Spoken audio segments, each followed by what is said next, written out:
Днес в Старт БГ подкаст. Никоя цена не си струва да бъде платена за сметка на доверие и репутация. Особено между компании, екипи, колективи, които искат да работят дългосрочно. Че за нас успеха не е самоцел. Той е резултат от това, че правим правилните неща по правилния начин. И всъщност това е по-важното, на което наблягаме. Целенасоченост към това да си много добър в определени неща, за да може да си различен. Човек сам не може да постигне много, но в екип може да надскочи резултатите на всеки индивидуален член от този екип. Тоест, условията, които правят 2+2 да е равно на 5, а не на 4. Ако ти и аз правим едни и същи неща много добре, това е чудесно, но по-същественият въпрос е какво правиш ти по-добре от мен, за да сме добър колектив, който прави нещо повече, отколкото индивидуално един от нас може да направи.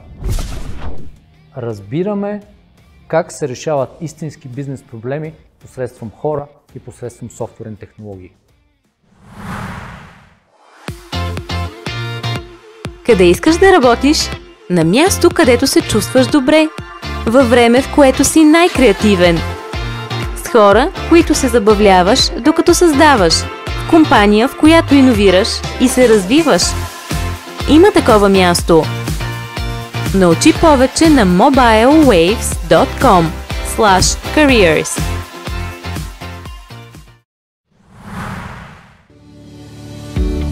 Interested in doing work that creates real change? Industria is a team that values diversity and innovation, a place where everyone can belong and thrive. Everything from streamlining corporate workflows to saving elephants. Yes, really. Find the right position for you at industria.tech/careers. Моят гост днес е Вели Пехливанов, съосновател и CTO в Resolute Software. Стартирала през 2019, Resolute Software може да се похвали с изключителни проекти, страхотен кофаундърски екип и ядро от топ професионалисти, както и с две отличия с титлата People First Company. Днес с Вели ще си говорим за това как и защо е важно не просто да обещаваме, а реално да гарантираме успешния резултат пред нашите клиенти и служители. Кой модел на работа мотивира и привлича силно търсените и високо ангажирани професионалисти, които са основата на всяка топ компания. И така, няма много да продължавам. Вели, ако обичаш, заповядай, кажи няколко думи, представи се. Благодаря, Жоре. Запознаеме с аудиторията и после ще продължим с разговора. Супер. Благодаря, че ме покани. Радвам се да бъда тук с теб. Добре дошъл. Добре заварил. Аз съм Вели, съосновател и CTO в Resolute Software. Софтуерен инженер, казвам, че съм по опит и по призвание, по занаят, както го казваме ние. Занимавам се с софтуерно инженерство от 2008-2009 година, където започва кариерата ми в тогава развиващата се малка компания Telerik. Преминал съм през доста технологични екипи, през продукти от различно естество. Занимавал съм се основно с веб програмиране и облачни технологии, но имам допири с десктоп решение и малко мобилни технологии. Беше бурно време на растеж последните 15 години, мога да кажа, 14-15. И всичко това използвам днес, заедно с екипа си, за да предоставим консултантски услуги от световно ниво. Викаш си, че не става днес за утре. Хубаво е да си разбира от работата. Интересен е въпросът за CTO-то, защото аз разглеждам нашето съдружие, ние сме 3 съдружници, като хора, които много добре попълват определени необходимости за успешен бизнес. Роли, конкретни роли. Конкретни роли. Аз съм човекът, който се уверява, че нещата се изпълняват и услугата е правилната и се изпълнява с качеството, което е необходимо. Аз и екипът ми слагаме на маса определени умения, определени технологични способности, опит, възможност за софтуерна разработка, за архитектура, за анализ на бизнес изисквания, за да може да предоставим една софтуерна услуга от високо ниво. И това ни прави доста универсални в рамките на софтуерни проекти в полза на бизнеса. Супер. Другите си двама кофаундъри всъщност са Христо и Атанас. Атанас, реално за нашите зрители и слушатели вече е познат, тъй като беше на гости. Атанас Самионов от Ocean. Между другото, няколко думи за този епизод ще ти отсмъкна думата в момента, за да кажа, тъй като супер впечатлен бях от времето, в което прекарахме с Атанас.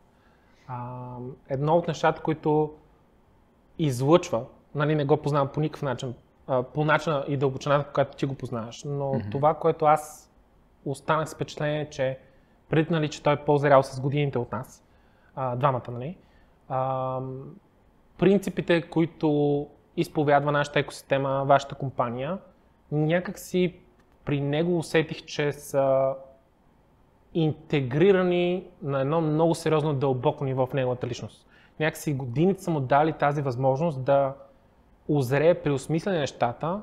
Нали, ти знаеш, когато сме предизвикани с нещо ново, хубаво е, харесва ни, виждаме го като практика, като отношение, като процес. Нали, в годините това често ни се случва в изграждането ни като личности и като хора. Има време, в което трябва да пребориш останалата част от живота си, старите си навици, мислене, да се превърне в реално автентична част от тебе. Това нещо при Атанас ми се струва, че е в една страхотно, направо кажи ли, че завършена фаза, в сравнение с човек като мене, примерно. Не, че се чувствам лицемер и така нататък, обаче страхотно впечатление ми направи и разговора, и Атанас като личност. Между другото, първият ми въпрос е точно в тая посока. Аз, нали, така ви представих, че силен кофаундърски екип. Кое го прави толкова силен, ако можеш да го кажеш? И втори ми въпрос ще бъде конкретно за Атанас. Какво би било според тебе, ако можеш да си представиш, че той го няма в компанията?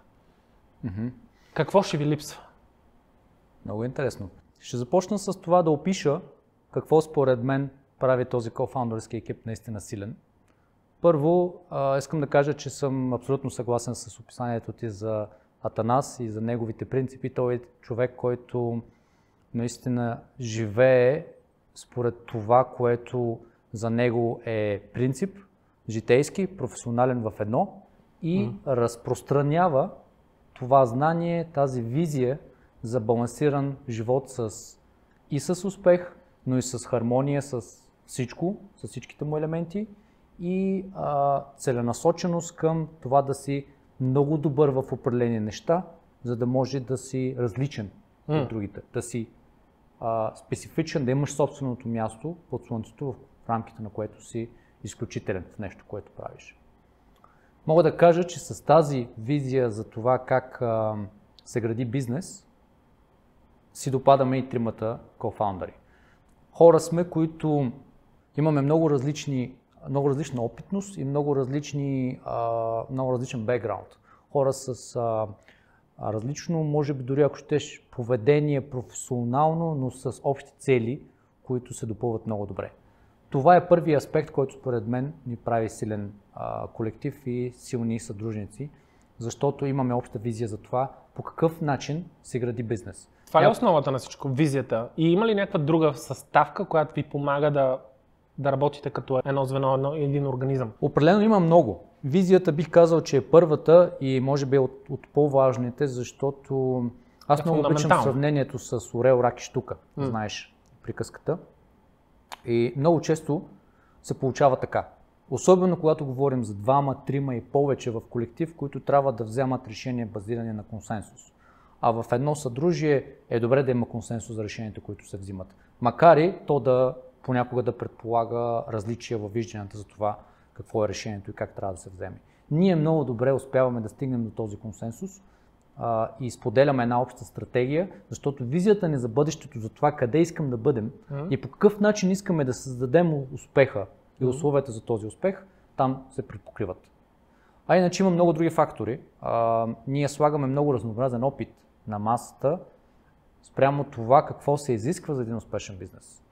Технически умения, бизнес управленчески умения, стратегия, визия, разбира се капитали. Атанас е наш единствен инвеститор и то изключително сериозен, защото като един единствен той по никакъв начин не ощетява възможността ни за капиталовложение в Resolute, както и в други компании, които са част от групата ни, което е също много важен фактор.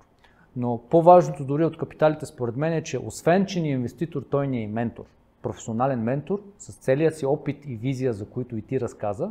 Всичко това той ни помага ние да сме по-добри в това, което правим днес, от вчера и съответно да вървим спрямо визията, която имаме за утре. Може да се сетиш за някакъв, не знам, конкретен пример или посока, която ти е съдейства в някъде в началото, подобен тип взаимоотношения, опита, който казваш, дава ти перспектива ли? Имаш възможност да погледнеш от друг ъгъл, не действаш прибързано за някакво решение. В какъв аспект всъщност се проявява такъв тип менторско присъствие? Да, много добър въпрос. Мога да дам няколко примера. Може би най-фрапантният, който сега ми съзрява в съзнанието е, че той е човек, който помага да се вземе решение в контекста на дългия срок. На дългия срок? На дългия срок. Okay. В краткосрочен план, знаеш, ти също си има пожар, на искам стартъп. Да, има Okay. пожар, има проблем, какво да се захвана сега. Той е човека, който ни кара да вземем една крачка назад и да кажем, добре, във визията на всичко това, което трябва да се случи в дългосрочен план, къде искаме да бъдем, какво е дефиниращото за нас като имидж, като професионализъм, като репутация, която искаме да изградим и в рамките на този контекст да прилагаме решенията, които трябва да вземем днес. И това е много ценно, защото в забързания бизнес живот много често сме реактивни. Правим това, което в момента трябва да се направи. Къщата гори, гасим пожара. Много рядко не се дава възможност да направим една крачка назад и да кажем в рамките на дългосрочната визия за това къде искаме да бъдем, кое е приоритетното и в какво трябва да наблегнем най-много днес. Това е едно много ценно нещо, което получаваме от него. Другото, което мога да кажа е, че той е човек с много странно развити бизнес умения. Ние слагаме на масата определен тип умения, другите двама съдружници имам предвид, които ни дават възможност чисто оперативно да изградим софтуерен бизнес. Само че един бизнес има много други елементи, освен услугата, която предоставяш. Има финансови услуги, човешки ресурси, стратегически, юридически решения. Той ни помага заедно с целия си екип да вземаме правилни решения в всички тези насоки, много повече отколкото просто кофаундъри, които нямат този капацитет и потенциал като екип да вземат. Всъщност това много често го разказваме дори като конкурентно предимство на Resolute. Ние от ден първи работим като по-зряла компания, отколкото сме спрямо годините или дори тогава беше месеците на съществуването ни си.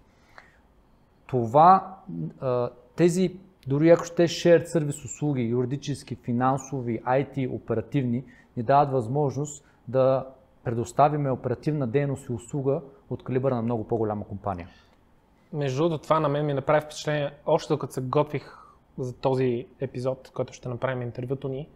И предвид, че стартирате 2019, тази зрялост, за която говориш от ден едно, наистина се личи. Аз лично я видях в подготовката си, сигурен съм, че и зрителите сега, като развиваме разговор, ще достигнат до подобно заключение, че не е нужно просто дори да го казвате, то реално то се вижда.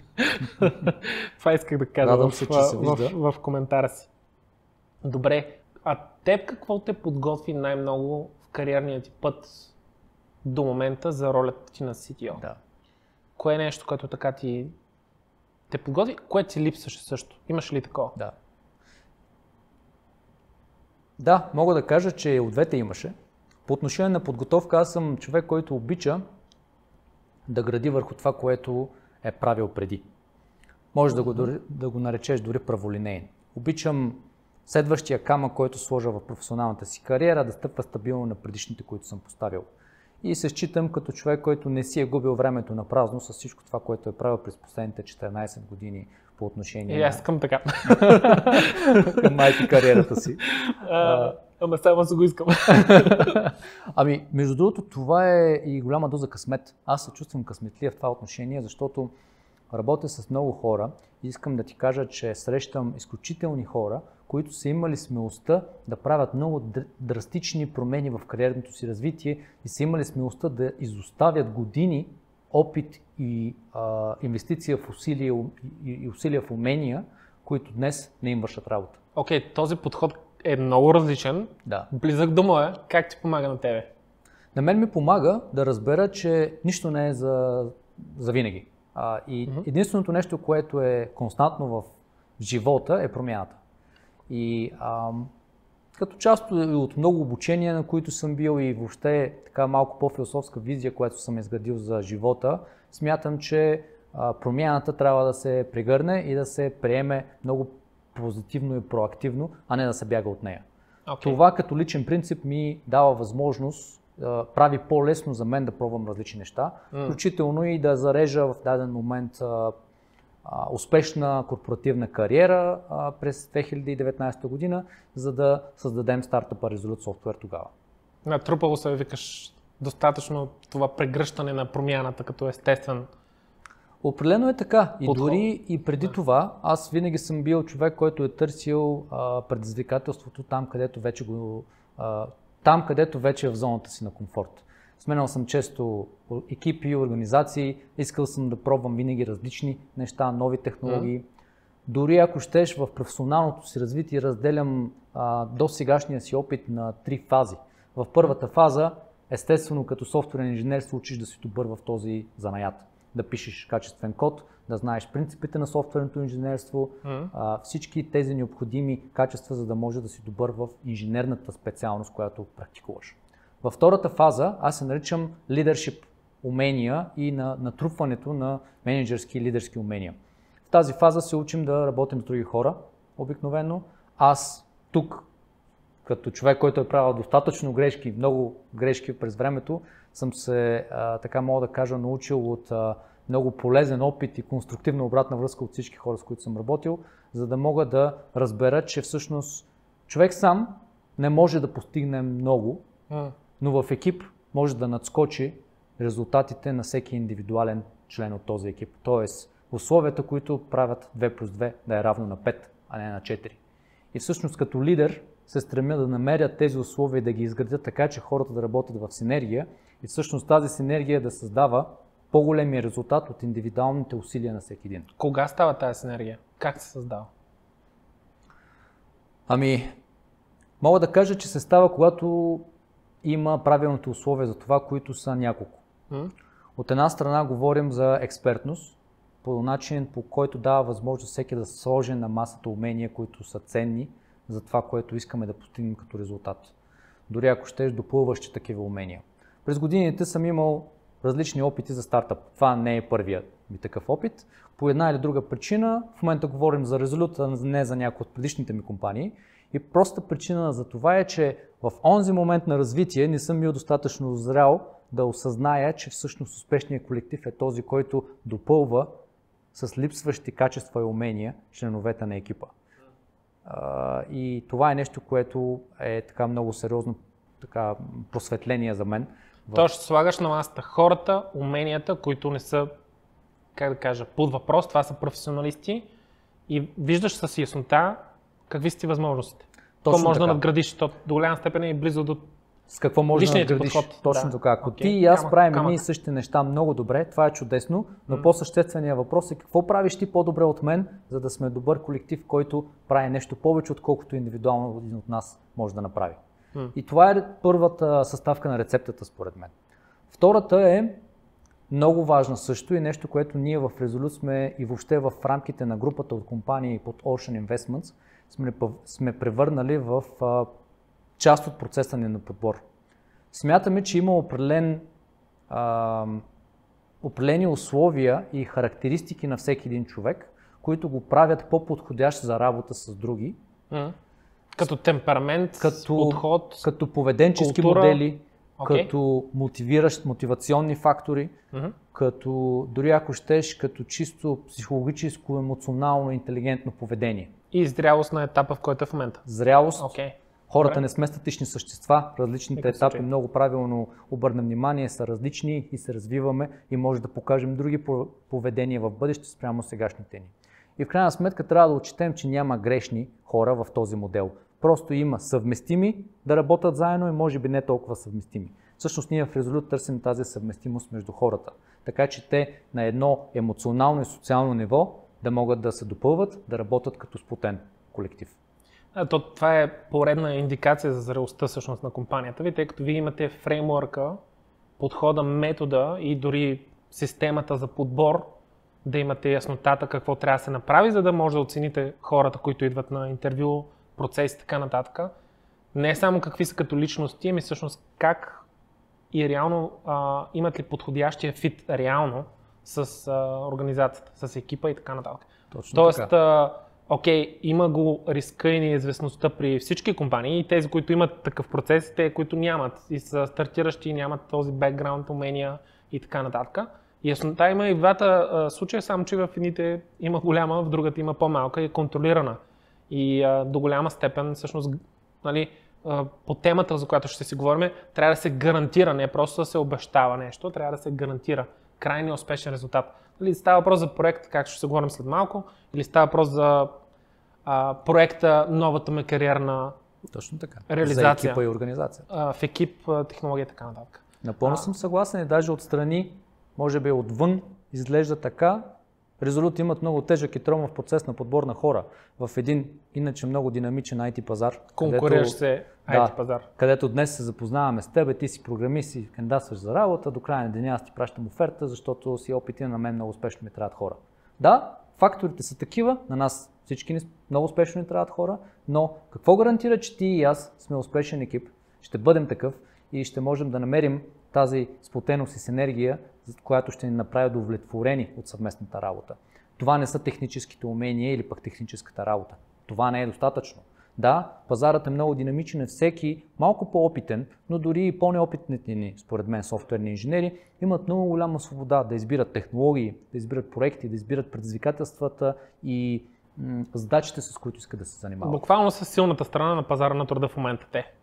Точно така. Професионалисти, да. И в този силен пазар, който дори и до голяма степен за мен извива ръцете на работодателите, всъщност ние си позволяваме да сме изключително внимателни, да сме много по-подбиращи и да сме придирчиви на тема с кого искаме да работим, защото това е за нас начин да гарантираме един по-високо ангажиран и сплотен екип, в който, препознавайки се човекът и имайки желание да дойде да работи, наистина ще срещне това, което той търси като социална среда, като сплотеност и като мотивационни фактори, различни от техническите или пък от финансовите, тези твърдите фактори, които казваме, които така иначе са на ръце. Два аспекта виждам тук. Единият е този, за който си говорихме.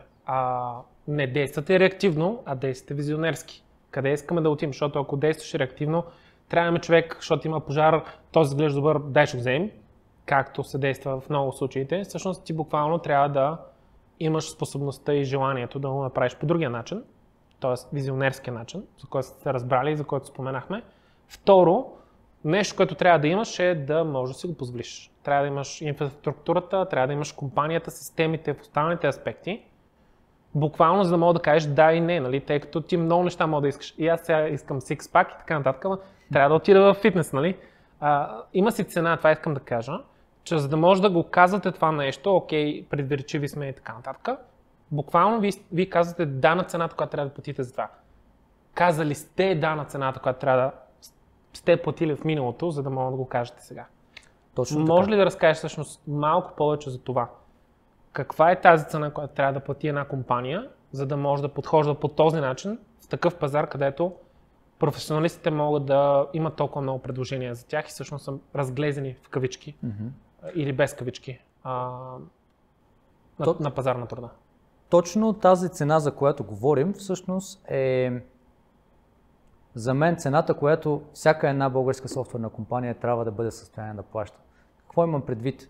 Ние сме малък пазар на труда и още по-малък пазар на софтуерни компании и услуги в полза на глобалните софтуерни пазари. Експортът ни в рамките на нашата държава е стабилен по отношение на IT услуги, но в рамките на целия глобален пазар е нищожен.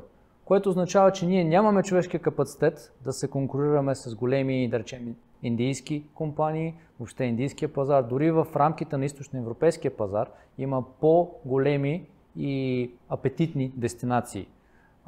С всичките социополитически условия, които днес срещаме, които са доста тъжни за наблюдение, виждаме, че Източна Европа е център на IT услуги и аутсорсинг и всякакви софтуерни разработки. В рамките на нашата държава, това, което според мен ние можем да добавим, конкурентното предимство, което може да изградим, единствено качеството. Качествената работа, качествените софтуерни разработки, базирайки се на дългогодишен опит и висока дисциплина в точните науки. Дори ако щеш от преди 90-те години, където дисциплини като математика, като инженерни науки, физика бяха много така силно лансирани по нашите ширини. Това днес дори е част от конкурентното ни предимство като софтуерни инженери. И всъщност за мен визията за това какво трябва да прави една компания трябва да отговори на нуждата тази компания да може да предоставя висококачествени услуги.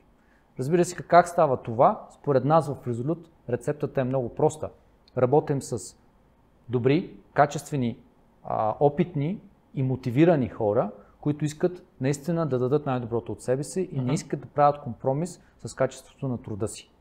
Въпреки че аутсорсинг браншът е, как да кажа, такъв, в който има много некоректни, бих казал, практики, като да се търси по-скоро цена, отколкото качество, да се трансформират пред клиента един вид специалисти към друг вид специалисти, въпреки че не са. Това са практики, които примерно ние в Resolute сме отказали да правим по дизайн, защото не искаме да се конкурираме с всеки и всичко, искаме да сме припознати с висококачествената си работа, която наистина означава, че когато ние приемем дадено предизвикателство за решаване, то ще бъде решено с нужното качество и с нужното внимание. Разбира се, това, с което работим, нашия материал, който влагаме в тази услуга, са нашите хора. И това внимание към качество трябва да бъде прехвърлено в подбора ни и в принципите ни за това, с кого работим и как стигаме до тези кадри. И тук използваме няколко модела, един от които са анализ на поведението, поведенчески модели, тестове за емоционална интелигентност и така нататък. И сме малко по-внимателни за това какви хора кандидатстват при нас и как ние можем да работим с тях. Аз във времето, през годините, особено последните години, все по-често си правя такива различни тестове, темперамент, поведенчески анализ, сам на себе си. И това, което съм забелязал след рефлексия, осъзнаване, осмислене на неща, които са случили в миналото, забелязвам колко огромен фактор всъщност в поведението, решението ми, подхода ми, дори бих казал определящи емоционалната ми интелигентност в конкретна ситуация, всъщност са на тези основни неща, свързани с нашата личност. И лично много ме кефи факта, че има компании като вашата, които имат толкова зрял подход, за да съдействат и на хората в техния избор. Тъй като вие реално правите подходящ филтър за себе си, но реално помагате и на тези хора, които се чудят дали да джойнат при вас или не, дали са готови на този етап, всъщност дали експириенсът за тях ще бъде подходящ или не. Но това нещо става с тази яснота, която имаш след като направиш подобен тип психологически анализ, ако мога така да се изразя. Точно така. Даже ако мога да те прекъсна първата година от развитието ни, когато бяхме още около 10 на човека компания, бяхме направили един анализ с съдружниците ни, че сме провели около 100 интервюта за тези 10 човека от общо около 1000 кандидати, които по някакъв начин сме прегледали. Което означава, че има горе-долу 10% успеваемост при нас да поканим някого на интервю от въобще общия пул от кандидати, които имаме достъп, и само още едни 10%, общо 1%, нали, са тези, които решаваме, че можем да работим успешно и устойчиво заедно. И всъщност някои от тези хора, наистина, не някои, повечето от тези хора наистина показаха от ден първи от работата си с нас, че е била правилна инвестицията ни в по-внимателен подбор на персонала. Тези хора сега, някои тогава бяха по-неопитни, сега са старши инженери, някои от тях ръководители. И всъщност това за нас е възвръщаемостта към усилията ни. Освен, че създаваме условията да намерим добри кадри, всъщност ние създаваме условията да ги задържим по-дълго време, защото силни хора, знаеш, искат да работят с други силни хора. Точно така. В същото време ние допълнително ги изследваме за това те колко са съвместими като личности. И тогава вече увеличаваме шансовете ни те да са добър, сплотен и дългосрочен екип заедно. Процента на шанс на фит и на съксес просто се оголемява неколкократно, не просто в плюсове проценти, а то се умножава. Да. Буквално. Аз тази приказка немалко пъти съм изпълнял в подкаста, но просто защото ми се запечата и много така вайрал видео на Стив Джобс, който го коментираше за Apple. Нали? A-плеери искат да работят с други A-плеери. Точно така. Не искат с хора, които са BC, защото нямат експертизата, професионализма, крафтсменшипа към работата. И ти като се взиш такъв човек, на теб ти страда смисъл от живота да направиш нещо качествено, смислено, да решиш някакъв проблем на клиент, на хора и така нататък, в зависимост от проекта, който работиш. И ти реално не искаш да търпиш подобно нещо. И обратно за психологията, той беше го споменал и аз го намирам за много валидно и вярно, в много компании съм го виждал. Хората, които са BC плеери, обикновено търсят да наемат не плеери, а търсят да наемат едно ниво надолу. Точно така. От себе си и така една организация всъщност бива инфилтрирана от хора, които не са подготвени на този етап от развитието си, в случай, че достигнат, разбира се, по-висок в бъдещето. Каква е идеята тук? Всъщност, че се чувства застрашени. Да. Това беше коментар му. Аз спомням, че го запомних и наистина години в последствие все по-често и по-често виждам колко бързо и лесно се изпълнява. Много ми хареса, че повдигаш темата за подготовката, защото ние също имаме една по-специфична визия на тема подготвеност на професионалистите ни. За нас техническата подготовка не е най-същественото нещо, въпреки че казваме, че търсим опитни специалисти, наемаме от най-добрите и така нататък, но в крайна сметка това, което оценяваме повече е потенциала. Как го измерваме, разбира се, вече говорим и разказахме някои от тези неща, но по-важното е, че моментните знания и умения в нашия бранш са релевантни за днес, но не са гаранция за успеха утре. Да. И за това на нас не е необходимо нещо повече от това, какво може да правят инженерите днес. Необходимо ни е да знаем, че имат желание да учат, да се развиват, да се занимават с нови технологии, да направят нещо, което не са правили преди. Да вдигнат дори, ако щеш, динамиката на работата повече, отколкото са срещнали днес. Защото много често, примерно мога да ти разкажа типично сравнение, което правим между сервис компания като нашата и продуктова компания, софтуерна. В най-типичната й форма, не искам да генерализирам така, че да поставя някой под грешния знаменател, но като цяло тези два вида компании се различават по динамиката за софтуерните инженери. Тоест, ако аз съм инженер в софтуерна компания, в продуктова, компания, има по-голяма вероятност да съм по-фокусиран върху нещо дребно и бавно и славно да развивам задълбочени умения там с темпо, което мен ме удовлетворява. В сервис компания обикновено говорим за по-голяма динамика. Сменят се често проекти, влизат нови технологии. Клиента ни възлага да направим техническа стратегия, която включва технологии, примерно с които не сме работили, или пък концепции, които не сме срещали преди. Тоест, развитието е с едно по-високо темпо. И всъщност потенциала на хората, който измерваме, трябва да включва и потенциала за едно по-динамично развитие, отколкото може би до момента са срещали. И всъщност тези фактори, взети на едно място, правят кандидата за мен силен, въпреки че той може да бъде в ранна фаза на кариерното си развитие. Може да е джуниор, може да е завършил една академия, дори ако ще е професионална, но мотивираност за развитие и потенциала, който той демонстрира, всъщност за нас го правят ценен кадър и имаме и такива, които много бързо навлизат и се доказват като перспективни и успешни кадри още от самото начало на кариерата си. Страхотни неща споделяте. Нещо, което споменахме, е така наречения гарант на крайен успех и резултат. Какво всъщност представлява това? Да скажеш малко повече, впоследствие ще продължим разговор на там. Да, разбира се, с удоволствие. Това е едно нещо, което наистина ни определя като компания, защото както до сега си говорихме за това колко сме придирчиви на тема подбор на персонал, интересното е, че сме също толкова придирчиви на тема клиенти, с които работим. Това също е нещо, което аз считам за внедрено в нашата организация by design. Дизайна на организацията ни предвижда ние да сме внимателни с кого работим, както от страна на служители и екип, така и от страна на клиенти и всъщност техния екип. Защото дори да работим с технологии, ти знаеш, нещата, които се случват между хората. Комуникационни фактори, разбиране, емпатия са също толкова важни в работата ни с клиенти, както и вътрешно за развитието ни екипи. Хората пишат софтуера, хората ползват технологиите, хората правят планинги, спринтове, оценят работата и така нататък. Точно така. И всъщност това внимание към хората ни транслира към внимание към клиентите ни и ни дава възможност да сме малко по-придирчиви за това с кого работим. Обикновено аз обичам да правя пак сравнение с типичния аутсорсинг бизнес, който за мен обикновено се превръща в една мелачка на много хора и много проекти на едно място.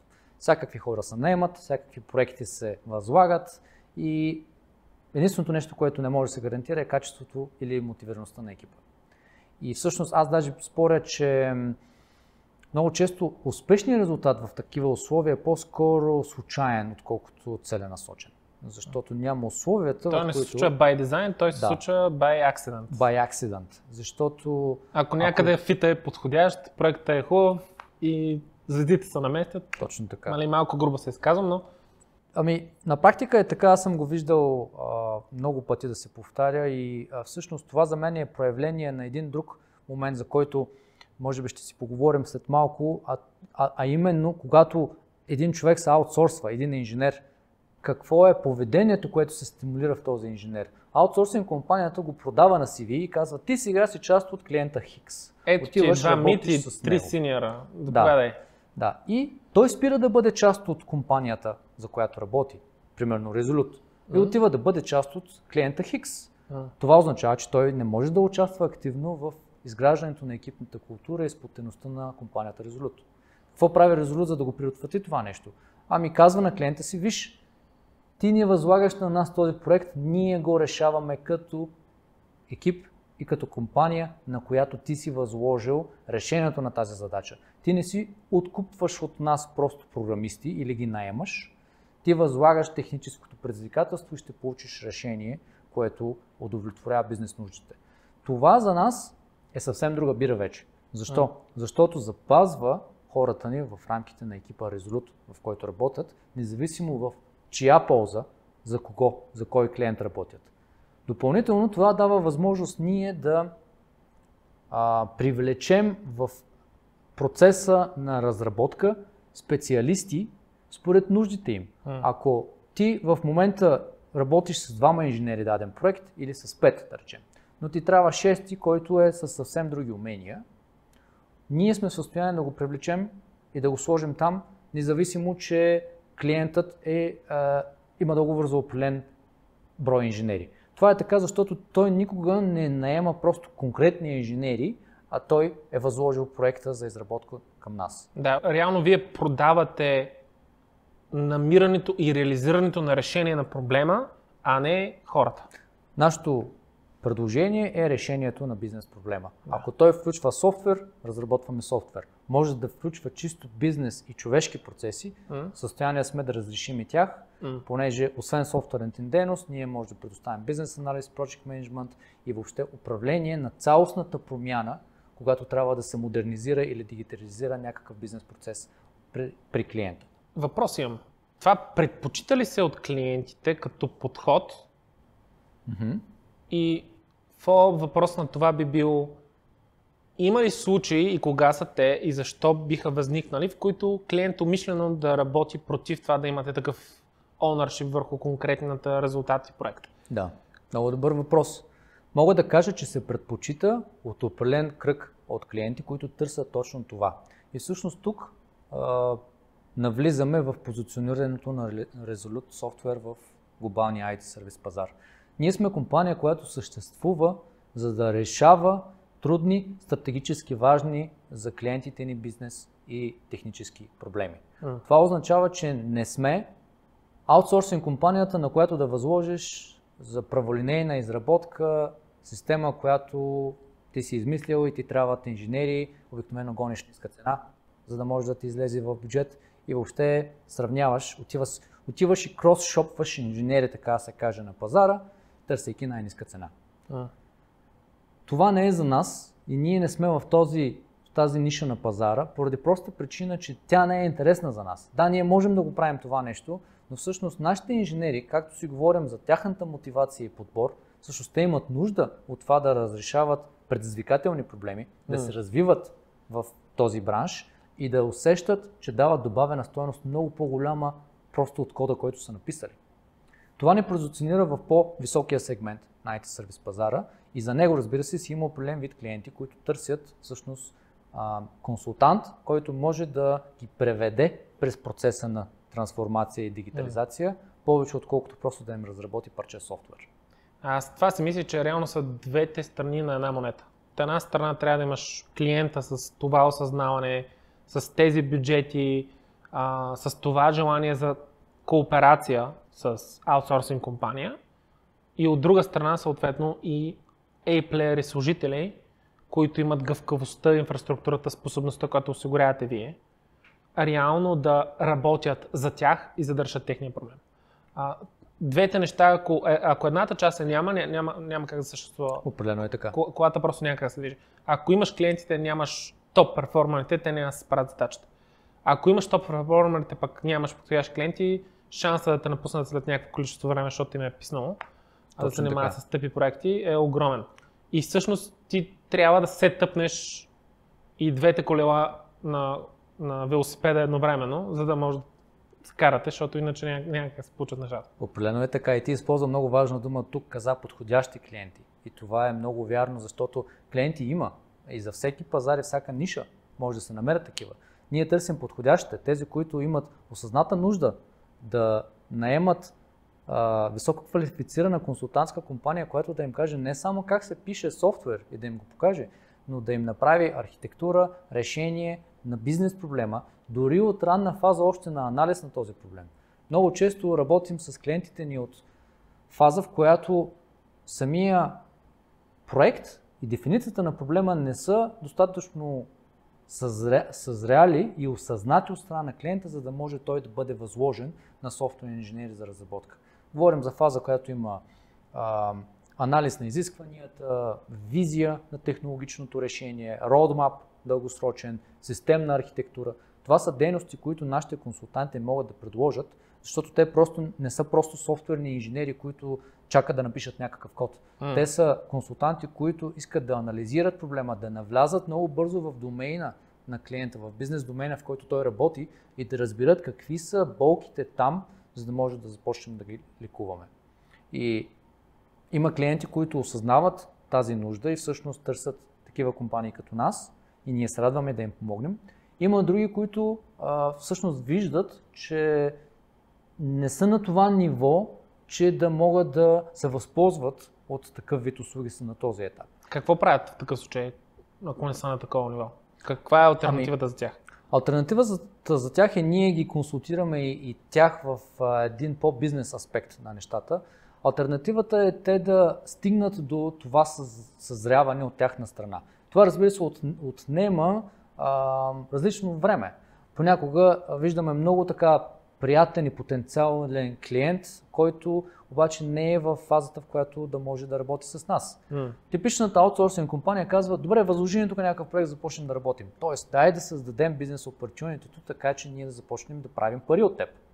Ние казваме: колеги, не сме все още за взаимна работа тук, защото това, което ние може да ви предоставим, вие не сте готови да го възложите или не сте готови да го асимилирате, да го приемете.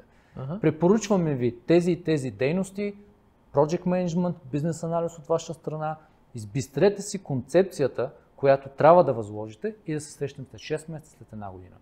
И мога да ти кажа, че това на пръв поглед е учтиво отклоняване на възможността от наша страна. Нещо скандално на пръв поглед в бранша, защото аутсорсинг компанията искат да работят, сервис компанията искат да продадат сервис. Но не, благодаря. Да. Това, което ние искаме да предоставим решение, което наистина добавя стойност. И когато тези условия не са на лице за нас да дойдем и да свършим тази работа и да предоставим това решение, ние го казваме в началото, а не в края, когато е сключен един договор, изхарчен един бюджет, резултатът липсва и е създадено вече едно разочарование от съвместната работа. Добре, сетих се за един вид от детството ми.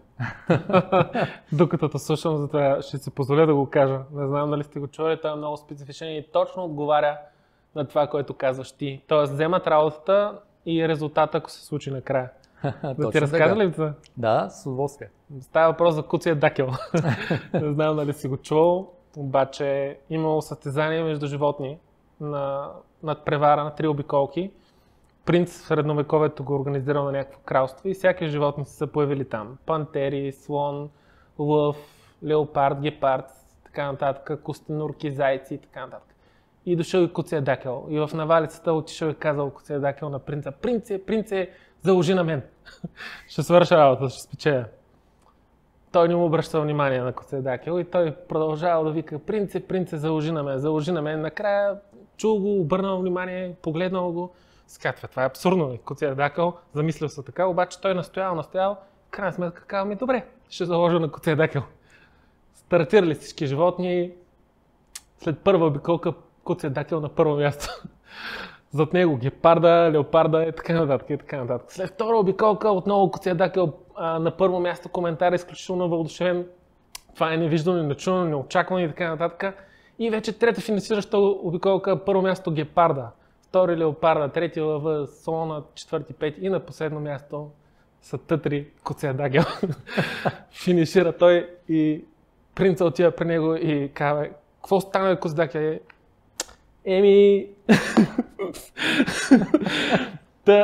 Така и за крайния резултат с конкретния проект, за който не си подготвен.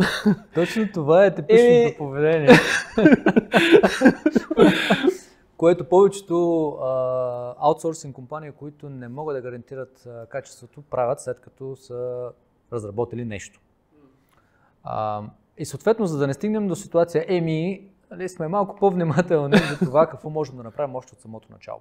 Тоест имате яснота, този проект, какво може да направим, пак си говорим, слагаме на масата какви са ни експертизите от A-плеери, технологиите, уменията, синхрона между тях, домейн експертизата, разбирането ни за проблема, изискванията от клиента. Да. Най-вероятно тези проекти често са иновативни, т.е. има някаква доза неяснота, трябва да се направи някакъв ресърч. Тоест това, което разбираме, всички тези неща ги слагате на масата и на база на това правите някакъв evaluation. Окей, ние на този етап може ли да commitment резултата, защото реално вие продавате резултата. Т.е. успешния резултат на крайния клиент на това, което проектът е дошъл. Точно така. Така разбирам аз от това, което си говорихме до момента. Общо взето, точно така е, както го описа. Целта за нас е нашият труд, за който клиента ще заплати, всъщност да създаде резултата, от който той има нужда. Как успявате да идентифицирате с висока сигурност, че това нещо ще се случи? Да. Това е, може би, тук магическата заставка, която ако можеше някой да я опише в ясен алгоритъм, стъпки, всички компании щяха да работят по този начин. Окей, добре, нека да не го записаме като стъпки. Вие го правите. Защо вие успявате да го правите? Получава ни се, според мен, заради няколко неща. Първо, сме изключително прозрачни в това, което можем да направим и уменията, които слагаме на масата. Ако нещо не е за нас, не сме експерти в това, ние го казваме, не го прикриваме. Както и ако трябва да компенсираме с умения, които са необходими за проекта и ние ги нямаме, клиента знае, че ги нямаме и примерно знае, че ние търсим такъв вид експерти и ще ги наемем в полза на клиента, но не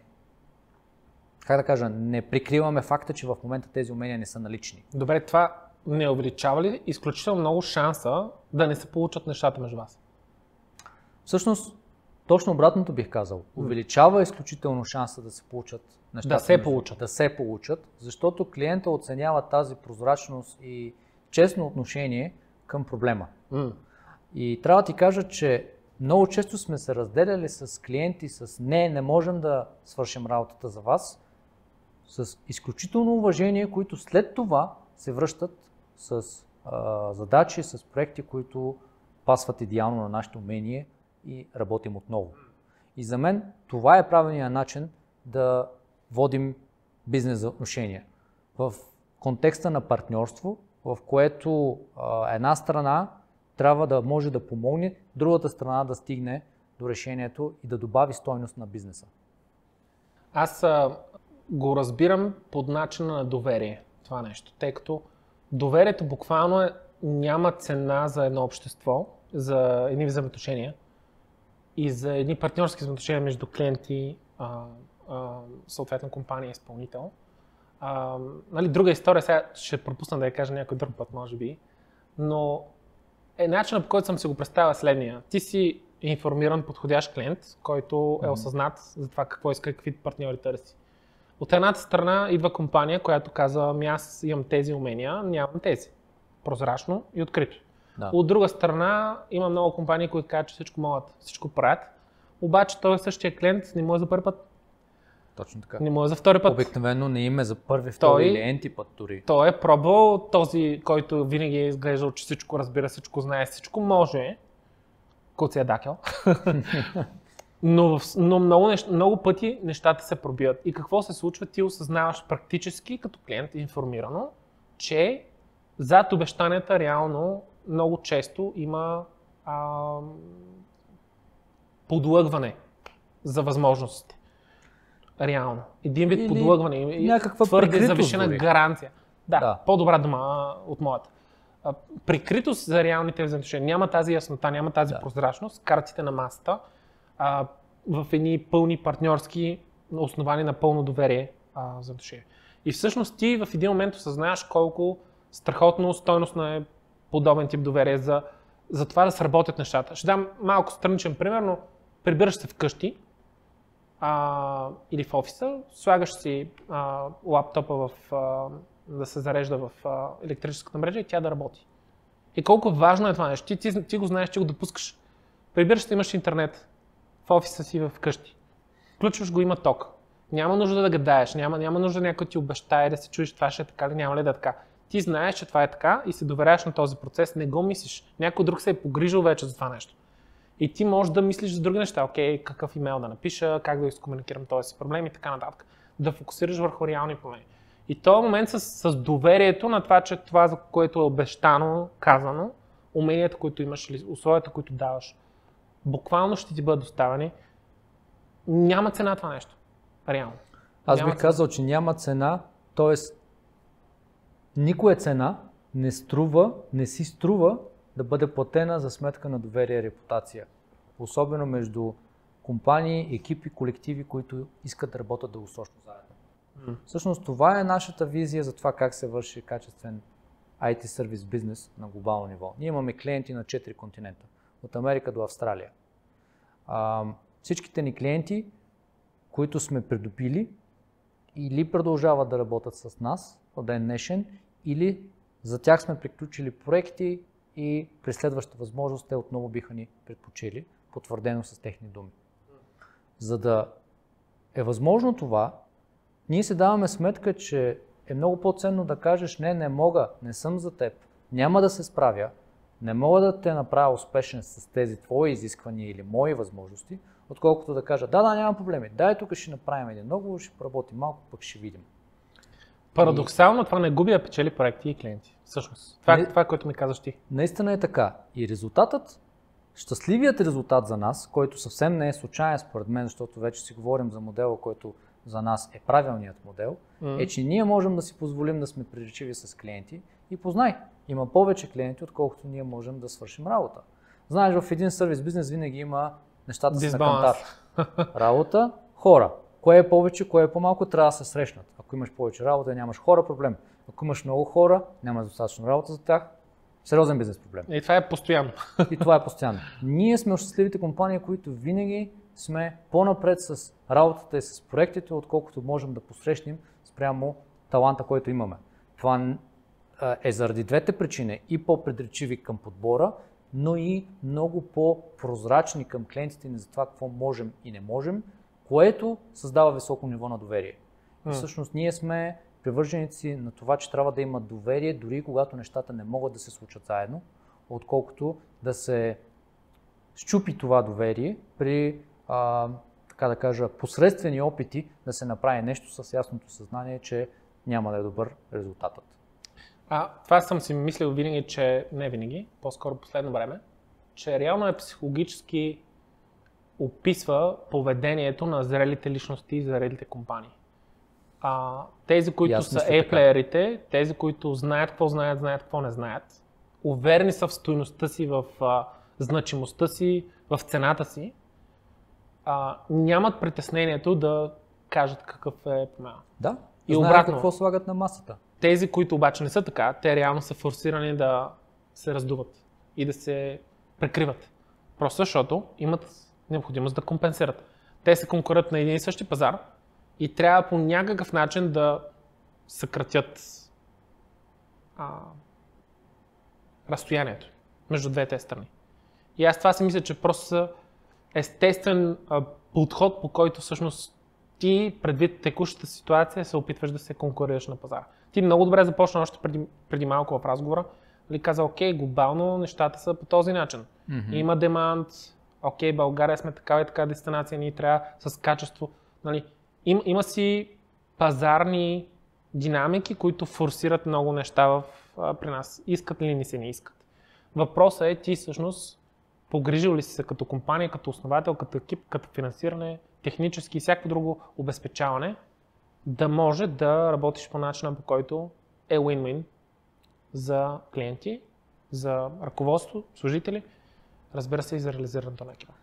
Точно така. Пазарните обстоятелства са тежки и са еднакви за всички. Еднакви са за всички. Да. Абсолютно. Въпросът е какво правиш тези обстоятелства.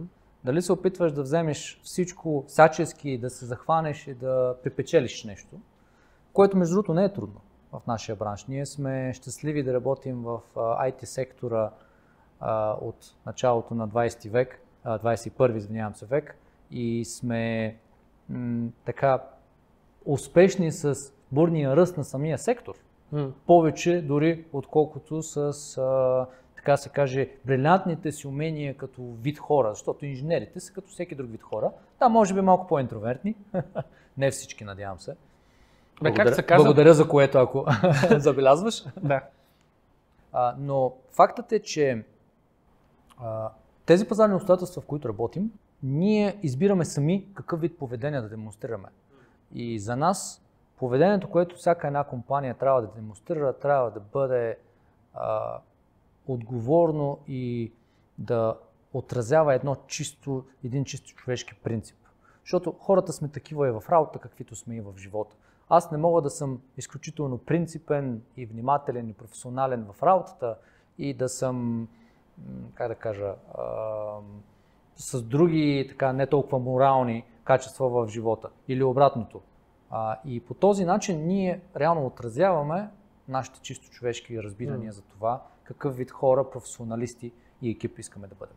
Да, напълно съм съгласен с теб. И в подкрепа на това, което каза, наистина пазара е такъв, както имаше една приказка, прилива като дойде, той всички лодки повдига. Точно така. Но това не значи, че трябва да се оставиш на течението, на прилива и така нататък.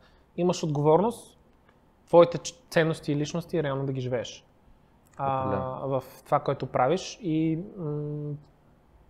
надявам се все повече и повече примери в България да има като вас. Добре, нека да те питам нещо. Може да разкажеш малко повече за проектите, които работите? Какви проекти всъщност работите? Ти ми спомена за някои от тях предварително в разговор, който имахме с теб, но все пак да го споделиш на зрители и слушатели. Аз лично се изненадах, между другото предвид първи път, като го чух, разбира се изненадах от проектите, за които работите, предвид, че от 2019 изведнъж вау. Разкажи малко повече. Да, с удоволствие. Изненадващ може би моментът, в който разбираме, че в България наистина се разработват много хубави неща с импакт на световно ниво. Някои, за които ние може да споделим от нашата кошница и съм сигурен, че има и много други компании в България, които работят по също толкова значими проекти, но работим за един от най-големите доставчици на медицинска техника и софтуерни решения в сферата на здравеопазването в глобален мащаб. Американска компания, чиято система за управление на данни в акушерството и гинекологията е най-модерната и най-продаваната в света. Всъщност наш екип модернизира тази система и я превръща от десктоп базирано решение в облачна инфраструктура с модерен веб интерфейс и подход за работа на всякакви устройства. Друг пример, който мога да дам е в сферата на космическите технологии. Ние сме подизпълнител на доставчик на космически технологии към НАСА и се занимаваме с географски информационни системи в тяхна полза. Също системи с така глобално предназначение в сферата и на космически технологии и на пасажирската авиационна индустрия. Имаме големи имена, за които може да разкажем, като Макдоналдс, като Световната здравна организация. Между другото, Световната здравна организация е интересен казус и въобще healthcare сектора се превръща в повторяем за нас, в който виждаме, че може да предоставяме уменията си. За тях разработваме няколко системи, като едната стана много популярна покрай COVID и всъщност нашия екип разработи основното мобилно приложение, чрез което СЗО предоставяха навременна COVID статистика и информация на глобален мащаб. Това си спомням, че страшно много впечатли първи път, като се говорихме, тъй като окей, смисъл, Световна здравна организация, откъде на къде успявате да реализирате толкова важен проект, толкова ключово тайминг, света 2020 излиза пандемията, 2019 вие основавате. Как се случват тези неща изобщо? Много интересно наистина. Трябва да те споделя, че никой не очакваше тази пандемия да се разрасне толкова бързо. Спомням си в 2020 година началото.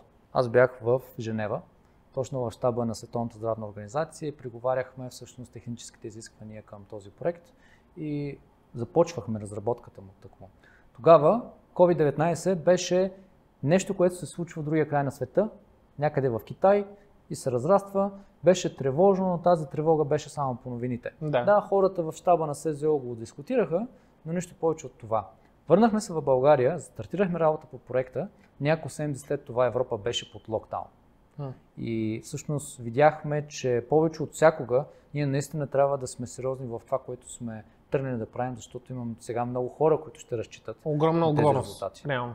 Да, аз мисля, че управляхме тази отговорност с система, която работи до ден днешен, доработва се и беше основание да надградим взаимоотношенията ни с Световната здравна организация в полза на други проекти. Healthcare, споменаваш за Healthcare, че често така имате повторяемост там. Имате афинитет към индустрията или по-скоро има някакъв по-голям демант сега в тая насока, тъй като знаем, че сектор ще е така? Да, ами и двете бих казал. От една страна има по-голям демант, защото индустрията, особено с стартъп инициативи в сферата на Health Tech, се разраства много главоломно, с мобилни технологии, с облачни технологии, с машинно самообучение, изкуствен интелект за обработка на голямо количество данни, така че със сигурност виждаме завишен интерес за нас. Допълнително обаче този сектор е важен за нас, важен и стратегически. Защо? Ти спомена за интервюто с Атанас в рамките на холдинг Ocean Investments, към който принадлежим и ние. Всъщност ние сме обединени не просто от общи инвестиции, ние сме обединени по визия за бъдещето и за това как то ще се превърне в едно по-добро място за хората, общо и конкретно за българите. И смятаме, че здравеопазването е стратегически сектор на инвестиция в всеки един бранш на бизнеса. И мислим, че можем да подпомогнем всъщност драстичното повишение на качеството на живота за хората, конкретно и в България, с разработки в сферата на здравеопазването. И този сектор е просто, как да кажа, на едно емоционално и визионерско ниво е интересен и важен за нас. Искате да билдате експертиза там, общо взето приоритизирате и такива проекти, предполагам, когато изникнат на хоризонта. Имаме определена експертиза вече там, имаме няколко разработки, имаме системи, които работят на индийски пазар, на австралийски пазар в сферата на здравеопазването. Говорим за технологии като телемедицина и мобилна медицина, за автоматични диагностики спрямо дадени симптоми, които потребители идентифицират за тях. Говорим за системи за обработка на медицински данни, за медици и за крайни потребители. Допълнително в България имаме интересни възможности за такива проекти на този етап, защото в нашата малка ширина съм много радостен да видя доста интересни Health Tech инициативи, които ние можем да подпомогнем и с опита си, и с стандартните ни технически умения, с които може да се разработват системи. Това е много готино. Следният въпрос ми изникна и ми се иска да ти го задам. Експертизата се натрупва, Healthcare, със сигурност тя помага страшно много. Има ли момент, в който потенциално или вариант, в който потенциално експертизата може да пречи, когато става въпрос за някакъв иновативен, disruptive, health tech, стартъп проект, който трябва да се направи. Мисля ли се за тази динамика? Кога, къде се случва? Какво правите всъщност вие по темата?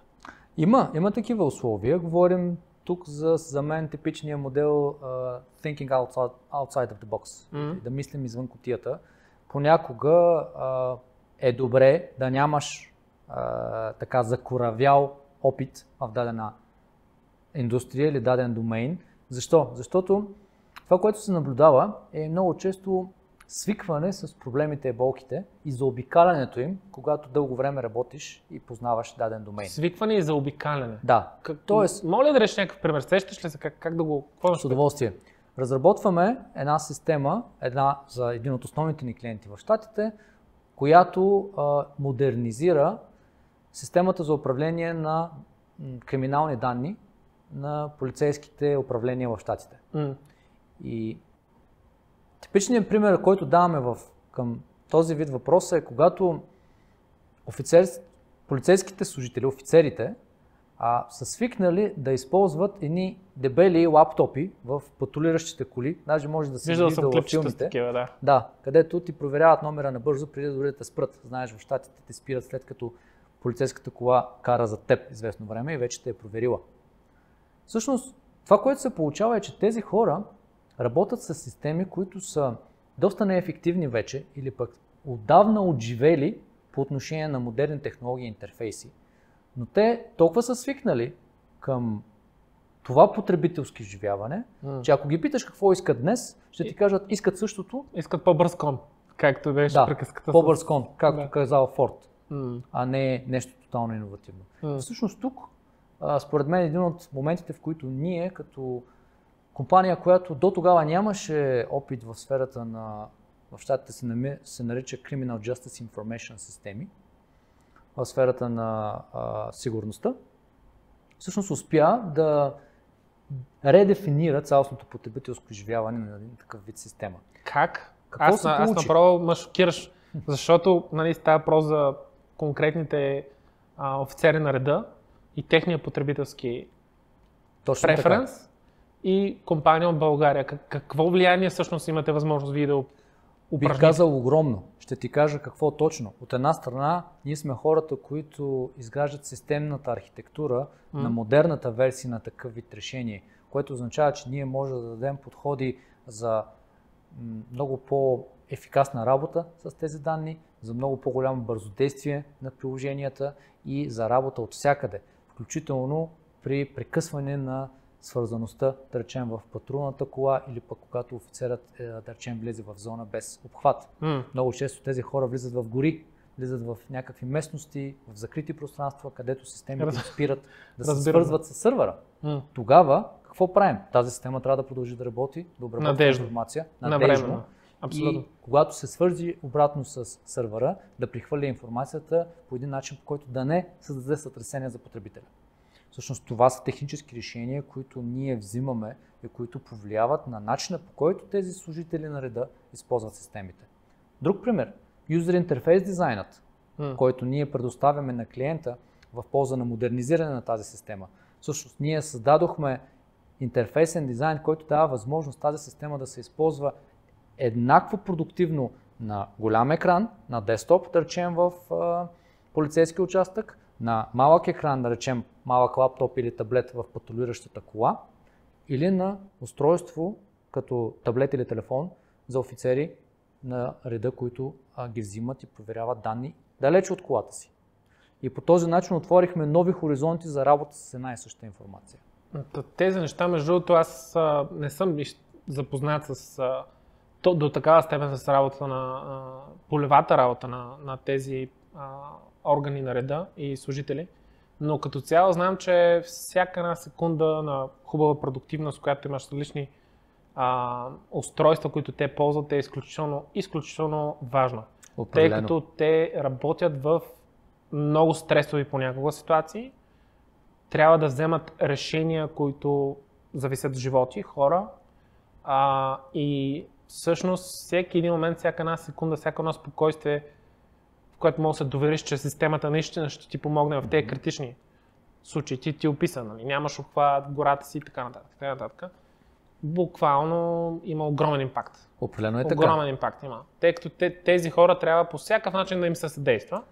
И ти даваш пример с бързодействието на системата и с наличността на данни.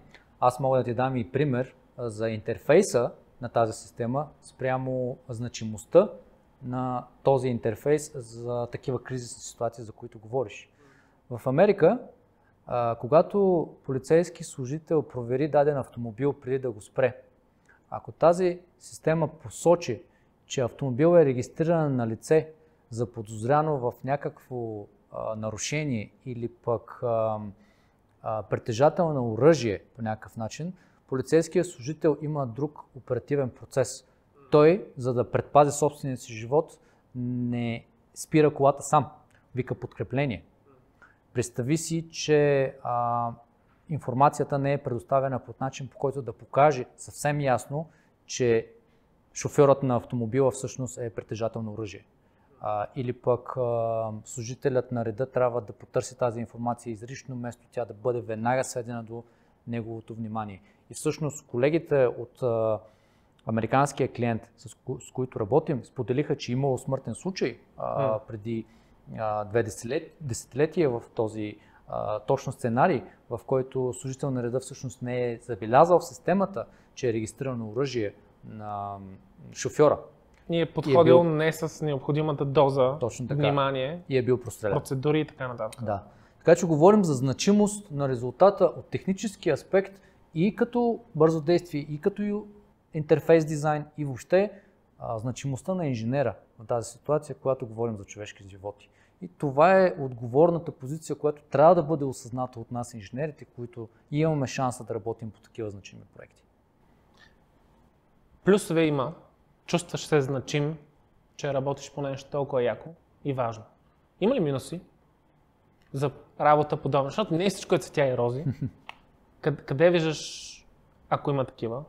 Какви са те? Минусите са нещо, което човек определя субективно сам за себе си. Абсолютен факт.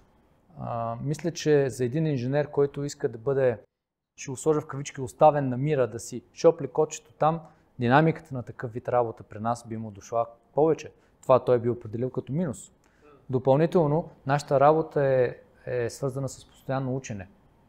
За жалост, не всеки е, така да се каже, фокусиран върху това да се развива постоянно. Има, и това е съвсем нормално, има хора, които искат да капитализират повече върху моментните си умения, отколкото да изграждат нови постоянно. Средата при нас изисква постоянно учене. Това от първия вид хора биха го определили като минус. Допълнително имаме много честа смяна на контекста.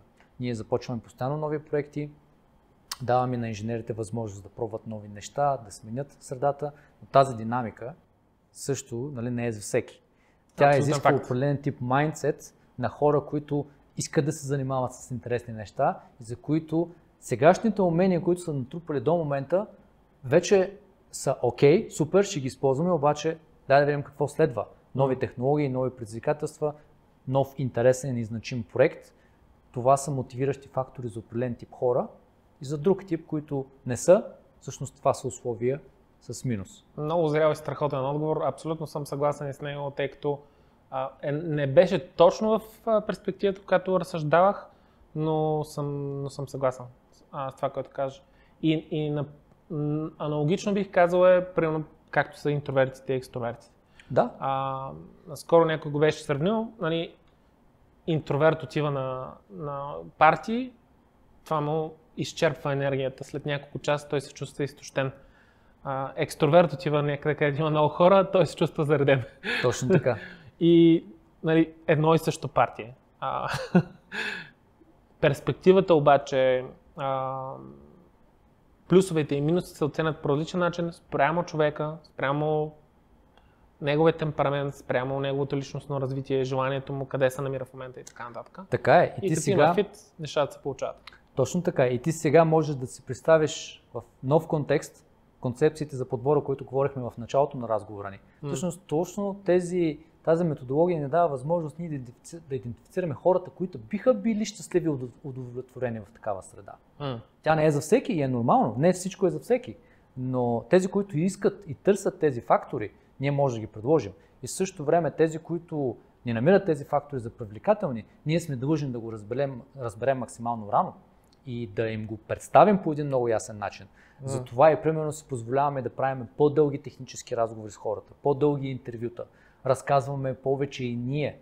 Реално водим диалог по време на интервю с кандидатите ни, а не просто ги изпитваме на техните умения. Защото за нас е също толкова важно те да разберат особеностите на нашата работа и това, в което е важно за нас и в което вярваме, за да направят собствената си преценка дали това е за тях или не.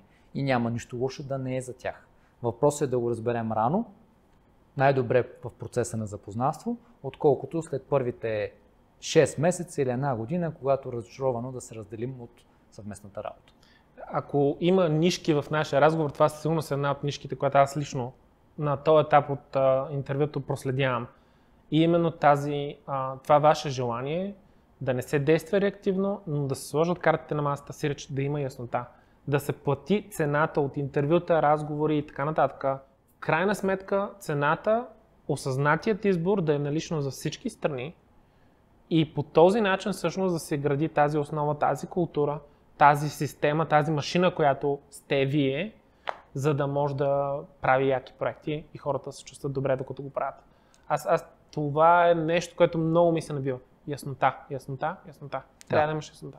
И с хората си, и с клиентите си, и в работата си.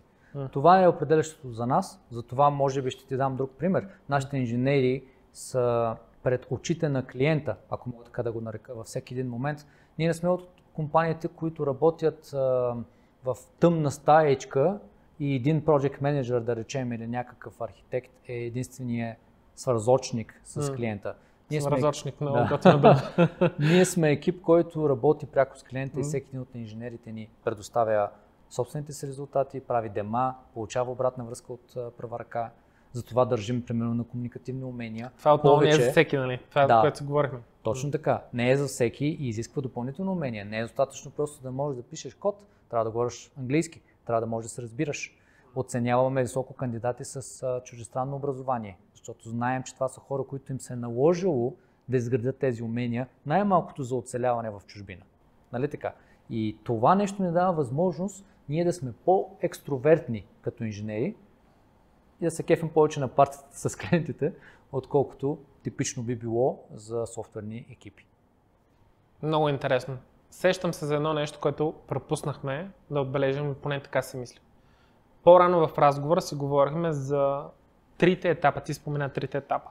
Първият етап, в който развиваш умения, втори, в който развиваш лидерски, управленчески умения. Там те прекъснах, задълбахме на други места, влязахме в други теми. Говореше за синергията, за това, че на втори етап изграждаш тези умения. Тези екипи, тези хора, тези профили да работят заедно. Кой прави по-добре нещата от мен, така че да свърши тази част от задачата и така. Коя е третата? Ще се изкажеш, но аз отидахме на другаде. Кое е третото нещо, което е част от твоята роля? С което всъщност помагаш отвъд техническото ти разбиране и проблемите там, лидерските умения и как да работят всички заедно. Кое е третото? Да. Радвам се, че върна в началото, защото аз сега ще го навържа с всичко останало, което говорихме след това. Всъщност за третата фаза говорим от тогава насам, защото третата фаза за мен е фазата, в която ти слагаш тези умения и технически, и управленчески в предизвикателство да създадеш успешен бизнес. Като успешен не е само финансово успешен, защото финансовия успех има различни начини, по които да стигнеш до него, но начинът, по който ние стигаме, удовлетворява нас като хората, нашия колектив. И всъщност за мен третата фаза на моето развитие е всъщност компанията Resolute Software, където разбираме как се решават истински бизнес проблеми посредством хора и посредством софтуерни технологии. Допреди това разбирахме софтуер, после разбирахме хора, сега навързваме всичко в едно и разбираш всъщност каква е добавената стойност, която ти можеш да дадеш като инженер, като ръководител на екип, който може да дойде да помогне. И интересни моменти, които мога да кажа в тази фаза, са, че това, което си научил до момента, не ти помага за следващата фаза. Всъщност техническите умения са супер, но работата с хора е много различна. Работата с хора е идеално, но дай да видим как може да ги вкараме в полза на успешно реализиране на добавена стойност в полза на истински наболял бизнес проблем, който клиентът има. Това също е много предизвикателно само по себе си и всъщност изисква нови умения, нови знания, нови комуникационни способности, дори ако щеш, от предишните две фази. И това е развитието на едно CTO като мен в Resolute Software до момента. Докато те слушам и първо, че се кефя, но второ, нещо, на което ми изниква в съзнанието е един термин, който все по-рядко се използва в съвремието ни, по-често се използва в миналото. И това е така наречената мъдрост. Защо го казвам? Защото дефиницията на мъдрост не е просто да знаеш технически, да знаеш лидерство, да знаеш това, а как да го използваш по най-правилен начин в конкретната ситуация, за да може всички да благоденстват. И за добро. За добро. Точно така. Да благоденстват всички. Реално това е практическото осъзнаване как знанието се прилага. Холистично за всички стейкхолдери, актъри, как работи колелото едновременно, защо трябва да го има, защо е ценно, каква цена трябва да се плати. Всичко това нещо трябва не просто да се знае. То трябва да се знае на практика и да се прилага съответно. Точно така. Буквално това е дефиницията за мъдрост. Аз по начина, по който аз го разбирам от литературата, която съм чел във времето. И нещо, което ми прави впечатление и страхотни адмирации преди годините, които са ни близо еднакви, че наистина успявате да достигнете до такова ниво на зрялост наистина, която знанията не са достатъчни. Никога не са. И също не са и морални. Има много хора, които са знаещи и не са морални. Има много хора, които са знаещи, но са недействащи. Да. Дали са мързеливи, дали имат някакви други причини, поради които не действат. Да.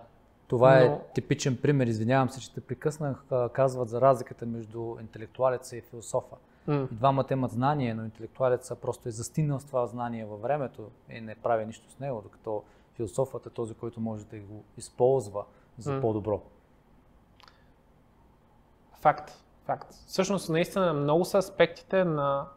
И за мен сега все по-често трябва да се говори за тези неща, тъй като университети, училища и така нататък, но компонентите на една здрава личност, на една здрава компания, те не са много различни сами по себе си, но отвъд знанията има морала, честността, отношението към другия, да мислиш за доброто, реално да действаш, да не си мързели, да си проактивен, да не прикриваш неща и така нататък. Много често те са и за нас като характер, като личности, но реално трябва да се имплементират. И всъщност сложността идва точно от тези огромна динамика, много проекти, клиенти, бюджети, иновативни неща, които трябва да се случват, да разбираш какво се случва с полицая в Америка и така нататък. Да се умееш да интегрираш всичко в едно и то да работи, наистина е предизвикателство. Наистина си отнема време, наистина си имаш необходимост от няколко провала преди това. Знаеш как не се прави. Не винаги успяваш от първия път да реализираш компанията на мечтите си. Трябва да минеш през това време. Не се става CTO с 5 години опит само. Определено. Става с повече и то с човек, който то се вижда, че ти си в перманентно учене. Определено е така. Всичко това, което казваш, е много вярно. Допълнение само бих добавил, че нищо от това, което знаеш, можеш и слагаш на масата, не е достатъчно и без известна доза късмет и смелост. Всъщност, знаеш поговорката, че съдбата обича смелите. Всъщност, всичко това ти можеш да го имаш, но ти трябва известна доза смелост да кажеш: да, аз съм човек, който слага тези неща на масата, мога да го направя, да се пробваме да го направим. Това беше стъпката, която предприехме тримата съдружници 2019 година и вече трета поредна година се уверяваме, че е била правилната за нас. Да, смелостта със сигурност наистина не я споменахме, но брутално важна съставка в успеха. Супер! Тъй като отиваме към нашия край на това интервю, два въпроса имам към тебе. Единият е, имаш ли въпрос, който ти се искаше да задам, а не ти зададах? Вторият ми въпрос ще бъде: има ли някакви книги, ресурси, други подкасти, които би препоръчал на хората, литература, с която да се запознаят след епизода? По отношение на въпрос, който не си ми задал, не мисля, че има. Поговорихме се доста искрено и лично за това в какво вярваме, в принципите ни, в практиката ни. И мисля, че доста обстойно се опитах да те преведа през това каква е визията за сервис компания като нашата, в която ние вярваме, че ще бъде успешна. В рамките на това единствено искам да добавя, че за нас успеха не е самоцел. Той е резултат от това, че правим правилните неща по правилния начин. И всъщност това е по-важното, на което наблягаме. И като бизнес модел дори сме заложили не успех на всяка цена, възможно най-бързо, като типичния стартъп модел, в който те evaluate-ват, после правиш growth, после правиш exit. Всъщност ние даже сме казали, ние няма да работим по типичния начин, в който гроуваме компания, за да излезем от нея. Напротив, искаме да работим дългосрочно, устойчиво, удовлетворено, а успеха ще се получи. Това ни определя като дългосрочна бизнес стратегия също, като бюджет и като всичко. По това даже много се различаваме от типичните стартъпи в България, които също искат успех, но проповядват други модели на поведение, дори ако ще, за да може да стигне до този успех, който разбира се е фактор от стартъп средата, в която се инкубират тези компании. Това няма нищо лошо. Фокусът е външната валидация на успеха, а не практиката, която ние трябва да изпълним спрямо визията и целите ни, която ние знаем, че ще ни доведе до успех. Фокусът е външната устойностяването на успеха, мога да го кажа. Което оценянето. Да. Външното оценяне. Даже ако щеш, отвънка, наистина. Което за нас не е толкова интересно, защото можем да го направим, но какво от това? Нека видим дали можем да направим нещо, което всеки ден се кефим да идваме и да работим. Това е разликата. Ако правиш един екзит, мога да излезеш. Да. Обаче, ако искаш да работиш някъде, където искаш да останеш, ти трябва да се направиш възможно най-готината среда. Да, в това вярваме. За теб си. И за другите, разбира се. Точно така. Супер, чудесно. Добре. Книги, подкасти, има ли такива, които би препоръчал? Много са. Ще ни трябва още един час да изброя. Мога да ги разделя на две. Разбира се, аз съм човек, който инвестира и в техническите си умения, така че там ресурси, материали много. Няма да изпадаме в детайли. Те са по-специфични, нали? Трябва ти технология и така нататък. Да, но всичко, което ни е интересно като техничари, трябва да можем да се развиваме там постоянно. Нови технологии, машинно обучение, Web 3.0, блокчейн, дистрибутирани, децентрализирани организации, финтек, хелттек. Това са сектори, в които аз постоянно гледам да трупам така наречените твърди знания. По отношение на втория аспект обаче, бих препоръчал на всеки да инвестира също толкова и в личностно развитие. Тук говорим за неща не само като умения, тук говорим за майндсет, за визията за живота, за принципите, които проповядваме, за това какви отношения трябва да изградим с хората, емоционална интелигентност, комуникативни умения, умения за приговаряне, умения за разговаряне. Тук автори, които мога да препоръчам, са Саймън Синек, който пише, говори и разказва постоянно за това личностно развитие в ролята на лидери на организации, на хора. Препоръчвам книги, които са свързани с комуникативни умения, за консенсуси, книги като Getting to Yes, която е за мен задължителна за всеки, който работи с хора. Една от любимите ми, също мога да споделя, много обичам книгата на Крис Вос, Never Split the Difference. Която всъщност на мен ми трансформира съзнанието за това как се преговаря, когато нещата наистина са сериозни и трябва да има и консенсус, и успех от този преговор. Крис Вос дълги години е бил главен преговарящ по време на кризисни ситуации с заложници към ФБР. И всъщност той разказва за неговата концепция, как ФБР всъщност преговаря с заложници, когато цената е много висока и когато не може да се направи компромис с нито един заложник. И те всеки път трябва да печелят това, което те искат, без да дават нищо в замяна. Залозите са огромни, искаш всичко, нищо не искаш да дадеш, как се постига? Точно така. Изключителна книга, много приятно четиво за всеки. Има и в аудиоформат също, горещо бих препоръчал. Супер, страхотни препоръки. Едно само изречение ще добавя за последната книга, която има интересна история. Аз първи път, като ми я препоръчаха, бяхме на един бук клуб преди време, преди години. Там между другото и с Жорката, негов колега, подкастър, бяхме заедно в този бук клуб и едно момче, Димитър се спомням, беше препоръчал тази книга, направи ми впечатление и аз си казах, окей, ще си я взема и си я взех като аудиокнига.